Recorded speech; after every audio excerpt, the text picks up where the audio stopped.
Olá, Campo Grande, olá, Mato Grosso do Sul, Brasil, e nós vamos pelo mundo afora, né? Hoje eu tenho a honra de ter um convidado muito especial para o nosso último programa do ano, né? Sempre eu trago alguém muito especial, aliás, todos que vêm são especiais e a gente costuma dizer que os meus amigos são nota 10, né? E esse aqui é nota 10 também, que é o delegado da Receita Federal, o Dr. Zumilson Custódio da Silva. Como vai, Dr. Zumilson? Tudo bem? Tudo bem, Marinaldo. Vou dizer que também é um prazer poder estar aqui conversando com você, representando aqui a Receita Federal de Campo Grande, para a gente trocar umas ideias, bater um papo aqui. Que bacana. Não vamos falar muito de números não, porque já está no final do ano, né? Com certeza. Todo mundo. Mas nós vamos falar, sim, de algumas coisas. Doutor Zumilson, por que as pessoas têm medo daquele leão? Quando fala no leão, o povo fica louco, desesperado, né? Então, Marinaldo, a primeira questão que esclarecer é que o leão em si, ele nunca foi um símbolo oficial da Receita Federal. Isso aí é uma curiosidade. Na década de 80, ela criaram uma campanha publicitária, e que tinha um leão lá, e o leão aparecia, a pessoa falava, olha, tá na hora de acertar as contas com o leão. Mas foi uma brincadeira. E essa propaganda ficou tão assim conhecida que associaram a Receita Federal à imagem do leão. A gente não usa essa imagem, esse símbolo, leão, como símbolo da Receita Federal, porque o leão nem sempre ele é justo. Ele quer a maior parte, ele quer, né, o que é dele. A Receita Federal, ela cumpre normas. Então, a Receita Federal, ela não cria leis, ela não legisla. Então, ela só cumpre. Então, quem faz as leis e diz o que tem que ser pago, o que não tem que ser pago, é o Congresso Nacional. A Receita Federal é um órgão executivo e o que nós fazemos é executar as leis da melhor forma possível, da forma mais eficiente. Nós temos o privilégio de ter um quadro de servidores muito bom, um quadro de servidores de excelência, um concurso público muito difícil, muito concorrido. Então, nós selecionamos pessoas com muita qualidade para trabalhar na Receita Federal. Então, é um órgão que tem eficiência e que realmente busca cumprir sua missão com excelência. Então, o cumprimento das exigências das pessoas do Brasil de pagar seus impostos, né, de recolher suas contribuições, é o nosso trabalho, é ir atrás disso aí, tá? Então, assim, as pessoas às vezes se assustam, mas nós estamos fazendo um trabalho que está previsto na lei, não é nada mais do que exigido do nosso órgão, que é a Receita Federal. Ótimo, porque aí desmistificou o problema do leão, né? Quando passa o leão, tem gente que corre. Então, nós não somos injustos, nós cumprimos o que está na legislação. Procuramos cumprir da melhor forma possível. Mas a Receita hoje, ela já tem uma outra visão também. Se vocês pensarem há uns anos atrás, a pessoa cair em malha fiscal, por exemplo, a declaração de imposto de renda, ela quase não tinha informações, ela tinha dificuldade de entender o porquê ela estava na malha fiscal. Nós chegamos a uma realidade hoje de ter uma declaração pré-preenchida. O que é isso? Você faz lá você loga na sua conta, você entra na sua conta usando a conta Gov, e a Receita Federal mostra para o contribuinte, traz para o contribuinte todas as informações que ela já conhece da pessoa. Então, o valor que ela recebeu das fontes pagadoras, as despesas que ela tem com saúde. Então, a Receita Federal não esconde nada do contribuinte. E quando ele cai em malha fiscal, por exemplo, por uma divergência do que ele colocou na declaração, ou por alguma falha, alguma inconsistência, ele pode entrar dentro do ECAC e acessar a sua declaração e olhar o que está acontecendo. Ali mostra, você está em malha porque há divergência entre sua fonte pagadora, você colocou tal informação que não bate com o que nós temos na banca. Então, nada é escondido. Hoje nós temos a questão de promover a conformidade fiscal, quer dizer, fazer com que o contribuinte tenha consciência do que está errado e ele mesmo possa corrigir. Não é objetivo da gente multar, receber multa, ao contrário do que as pessoas pensam, nosso objetivo é que as pessoas cumpram sua obrigação da forma correta. Sim. Então, assim, a gente busca os meios, a gente informa, de forma que as pessoas... Mas o brasileiro tem uma questão ainda, nós precisamos educar melhor os brasileiros, né? Verdade. Existe uma forte resistência a cumprir as regras da sociedade, de recolher os seus impostos, às vezes com aquela desculpa de que os políticos desviam, né? Mas aí as pessoas usam uma desculpa para não cumprir a sua obrigação, que na realidade o correto seria, nós vamos fiscalizar a aplicação desse recurso, nós vamos cumprir nossa obrigação como contribuinte, mas nós vamos fiscalizar. Então isso é um ato de cidadania, você cumprir sua obrigação e, de outra parte, você fiscalizar a aplicação do recurso. Não esse discurso que eu não vou pagar porque vai ser desviado. Então, assim, na verdade é uma desculpa para não cumprir o que a sociedade exige de cada pessoa. Agora vamos falar de coisas de apreensão. Vamos falar de...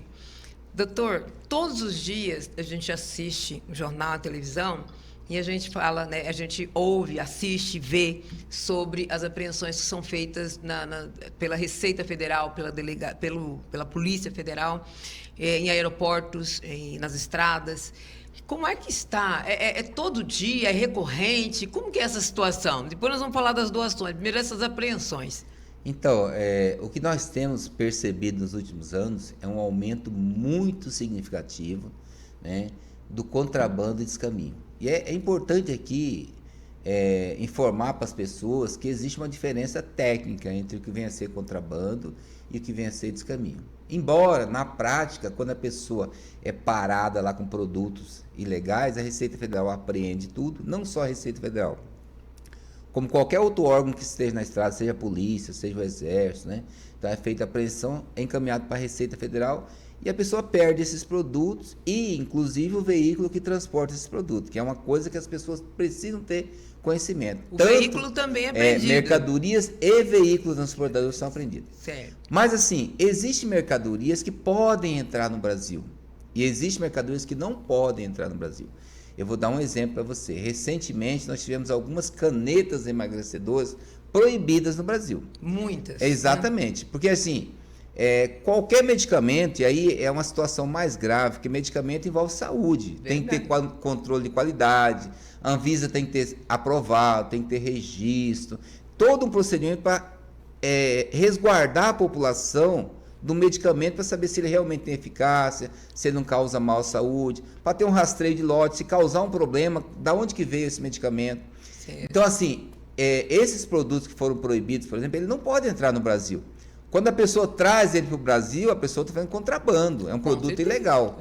Da mesma coisa o cigarro eletrônico, não pode entrar no Brasil, porque é proibido no Brasil. Sim. Então, quando a pessoa traz esse produto para o Brasil, é contrabando. Sim. Então, nós temos outros exemplos, por exemplo, munição, que é proibida, armamento, tudo é contrabando.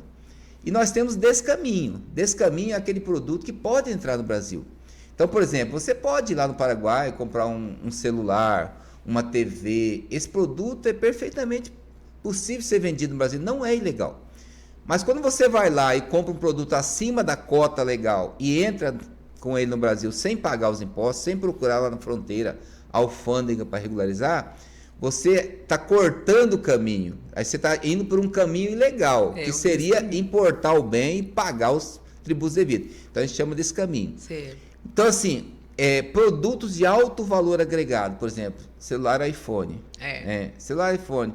Os perfumes que agora todo mundo despertou. Moda, né? Perfume árabe. Perfume árabe, perfumes caríssimos. Caríssimos. Que não podem ser trazidos de qualquer forma no Brasil, precisa ser importado regularmente. Então, assim, o volume desses produtos tem aumentado muito, muito mesmo.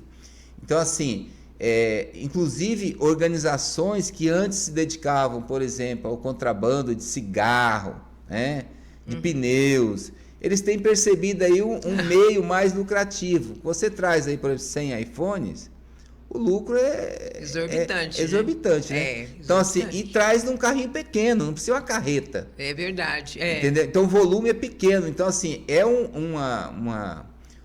comércio aí que está virando uma coisa difícil de ser controlado, que requer aí uma atuação firme da Receita Federal e todos os órgãos de controle. Então, assim, nós temos aí vivenciando um aumento significativo, muito significativo de apreensões, principalmente aqui em Mato Grosso do Sul, região aqui que nossa fronteira seca é muito grande, né? Então, Mato Grosso do Sul é praticamente a porta de entrada de produtos legal para o Brasil. Verdade. Doutor Zumilson, agora nós falamos de apreensão, o que é feito? Nós sabemos que vocês fazem doação. Como é feita essas doações desses produtos que são apreendidos na Receita Federal para as ONGs e instituições não governamentais?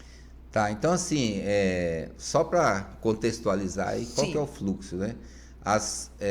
Ocorrem as apreensões nas estradas, essas apreensões são levadas para a Receita Federal. Todo produto de origem estrangeira ele tem que ser entregue na Receita Federal. É a Receita Federal que detém a competência para dar o tratamento, né, Não é assim, as polícias apreendem, mas eles entregam para a Receita Federal. A gente recebe esses produtos, abre lá o processo administrativo, intima a pessoa que estava transportando, porque eventualmente pode ser legal, a pessoa pode ter a nota fiscal, pode ter a documentação, às vezes no momento da apreensão não estava presente, mas ela pode ter. Ela tem um tempo para se defender. Exatamente, existe o que a gente chama de um processo administrativo em que a pessoa pode se defender, apresentar a documentação. Entendi. Certo.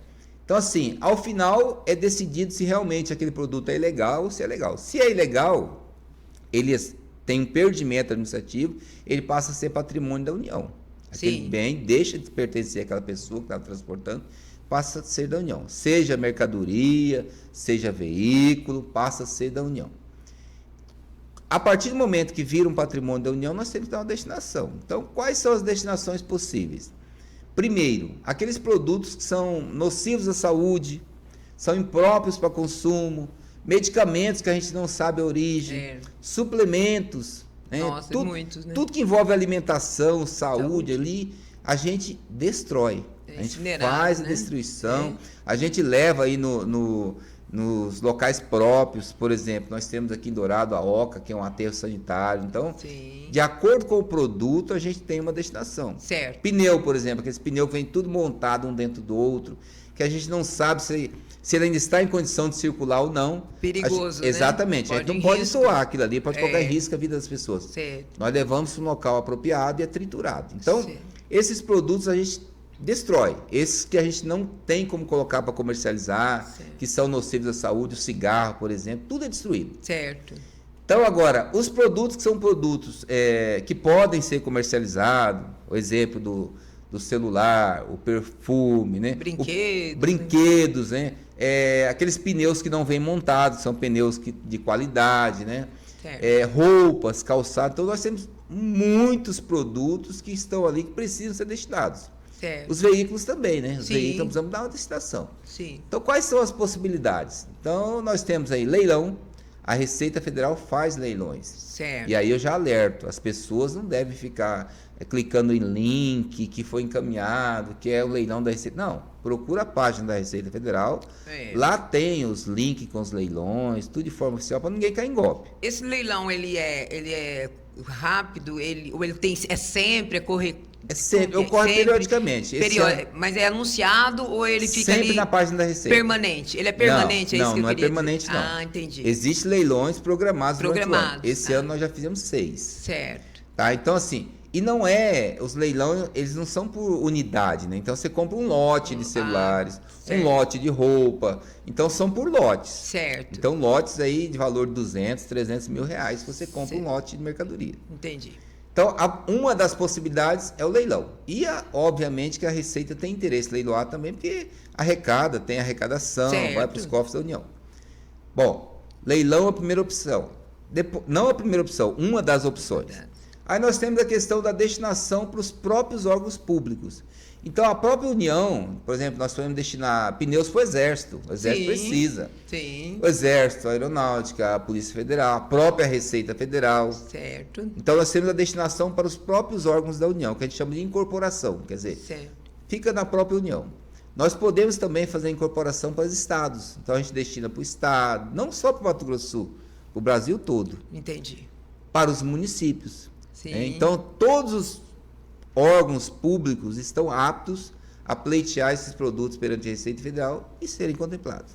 Maravilha. E aí, a outra opção, nos anos não eleitorais, a gente fala os anos ímpares, né, como é o caso de 2025. Certo. 2026 tem eleição, existem sérias restrições, tá? Então, entidades privadas não recebem nada em ano eleitoral. Eleitoral, exato. Então, no ano não eleitoral, a gente pode destinar para as entidades privadas, mas são aquelas entidades sem fins lucrativos. Sim. Tá? Que associações. Exatamente. Associações, ONGs, institutos sim. que prestam algum tipo de serviço público.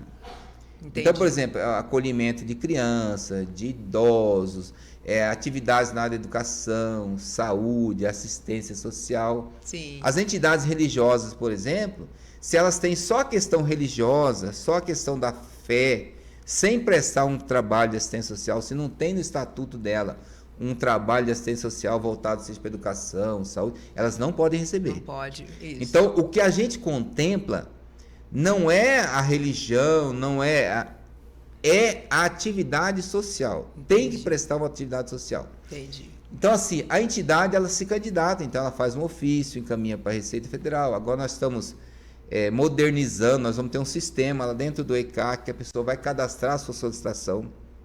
Tá? Não vai ser mais via e-mail, não vai ser mais presencial. Sim. Ela vai entrar lá e vai cadastrar a sua solicitação. Tudo isso para que fique mais transparente, Sim. mais a questão da escolha, da seleção, tem critério mais objetivo. E ótimo. a pessoa se candidata, e aí hoje é feita uma seleção por nós mesmos aqui. A gente Sim. analisa, vai visitar a instituição, verifica as referências, verifica o trabalho que ela faz para poder contemplar com essas mercadorias. Certo. E aí, de acordo com o porte da entidade, se é uma entidade muito grande, se é uma entidade menor, porte médio, a gente faz as destinações dentro das nossas capacidades, porque você pode imaginar que nós temos muitas demandas. Muitas, né? E a nossa capacidade de atendimento, nossa capacidade operacional não consegue abarcar tudo isso aí. Todo mundo, né? Recentemente, vocês também entraram no projeto da mulher, né? Ajudando aí instituições de deficiência, e da mulher, elas por elas, né? Do governo. Então é isso, olha, nós temos aqui um bate-papo com o delegado da Receita Federal, Dr. Zumilson, pessoa simpaticíssima. Eu falo que ele é um ser humano incrível, está no lugar certo, está no lugar certo. Gostaria de ficar conversando com ele aqui o dia todo, mas como é um programa relax, que eu falo que é um programa de final de ano, eu só tenho a agradecer a tua vinda até aqui, né, de sair para nos atender e falar, e agradecer também pela Associação Morena Campo Grande, pelas doações que o senhor fez, nós vamos mostrar aqui no programa, e algumas doações que o senhor tem feito para algumas entidades, nós temos aí fotos que nós vamos mostrar, que essas pessoas que estão te agradecendo por isso, e desejar aí um Feliz Natal e um Feliz Ano Novo, mas antes, gente, eu quero falar para vocês que o Dr. Zumilson, ele foi um dos escolhidos, indicados, pelo nosso evento, que já acontece há 18 anos, ele foi um dos indicados como os melhores do ano, como personalidade do ano. E aqui eu vou mostrar para vocês, olha, aqui, e eu já vou entregar para ele, né? Então, ele é o interessado, né? Olha, eu vou entregar aqui para ele, Dr. Zumilson. Receba. Obrigado. Eu queria que o senhor mostrasse a medalha aqui nos estúdios, eu entreguei para ele. Ele vai receber aí a medalha, né? Ó, de os melhores do ano, como você já viu o trabalho que ele faz. Um trabalho social não é para quem quer, é para quem gosta e para quem sabe fazer, né? Então, doutor Zumilson, quero agradecer a tua presença, agradecer as doações pela Morena Campo Grande também, que é uma associação que cuida de mulheres em vulnerabilidade. Eles colocam as mulheres para aprender cursos, porque tem lugares que a gente faz doações de cesta, a pessoa vem buscar, e eu acho viável, nós também fazemos isso. Mas o que nós gostaríamos de fazer? Ensinar o ofício. Que as pessoas querem trabalhar, tem muitas mulheres que querem trabalhar e não sabem, não têm profissão. Então, nós chamamos, olha, você quer aprender? Quero. E ali elas já se profissionalizam, nós encaminhamos para o mercado de trabalho. Esse é um trabalho muito bonito e também leva a sua cesta para os seus filhos. E nós vamos ampliar aquilo lá, vamos fazer uma coisa bem maior para que nós possamos também contribuir o social da nossa parte. E eu quero convidar também o senhor a conhecer a FM Cidade Morena, uma rádio comunitária ali na região norte, ali da região da Receita também, para conhecer a rádio, que a rádio é uma rádio comunitária a serviço do bem. Olha, um Feliz Natal. Até queria que o senhor deixasse essa mensagem de final de ano aí. Mas, eu quero primeiro agradecer pelo prêmio, tá? Fiquei muito feliz e me senti muito honrado pelo prêmio, tá?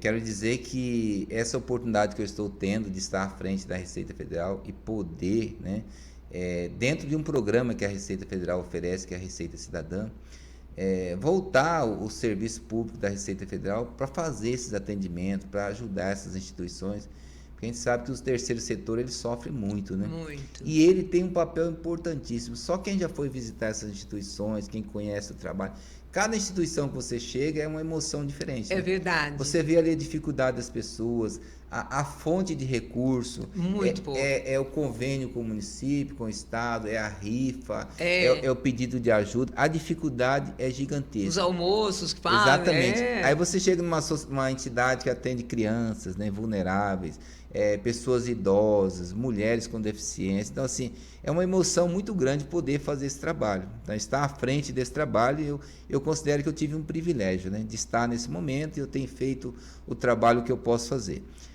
Vou ficar aí, eu acredito que mais 1 ano e meio à frente da Receita Federal, talvez um pouco mais, mas eu quero aproveitar esse período realmente para fazer um trabalho muito bem feito. E eu quero dizer para todas as pessoas que a gente tem essa preocupação, eu gosto de poder ajudar as pessoas. Nós temos limitações, como eu já disse, a gente gostaria de atender todas as entidades. A gente procura, por exemplo, a cada ano revezar, verificar aquela entidade que já foi contemplada, ver aquela que não foi ainda. Exatamente. Entendeu? Para tentar ser de forma mais transparente, né? E atender o máximo de entidades possíveis. Sim. As dificuldades são gigantescas. Eu imagino. Então, eu acredito que esse ano nós tivemos muito êxito, foi muito bonito, nós atendemos muita gente. Nós vamos mostrar Podemos aqui. atender entidades gigantescas, pequenas, de todas as naturezas. E a gente, como eu disse, a gente não escolhe a natureza, o credo, não tem nada disso. É o trabalho social que é feito. Então, eu quero dizer assim, olha, pessoal, estamos chegando no final de ano, né? Mais um ano de trabalho, de muita luta, com muita felicidade, com muita paz, para a gente sentir que a gente fez a coisa certa. Amém. Deixar para todo mundo aí, né? E eu vou lá visitar a rádio, Por favor. vou visitar a associação, Por favor. tá? Eu quero lá visitar e quero deixar um Feliz Natal para todo mundo, um próspero ano novo. E que o ano que vem sejamos aí com muita saúde, com muita paz, todos juntos nessa luta aí, que é uma luta do bem, tá bom? Obrigado. Que bom, muito obrigado, doutor Zumilson. Gente, no último programa do ano, eu quero agradecer a todos vocês por esse ano estarmos juntos. Quero agradecer Jaime Valer, nosso diretor aqui do Jornal Estado, Caio, meu diretor de programa, e toda a equipe do Jornal Estado. Quero desejar a todos vocês um Feliz Natal e um 2026 nota 10. E muito obrigado, doutor Zumilson. Feliz Natal! Obrigado. Feliz Ano Novo! Obrigado, e ó, obrigado. nota 10 para você. Obrigado. Para você também.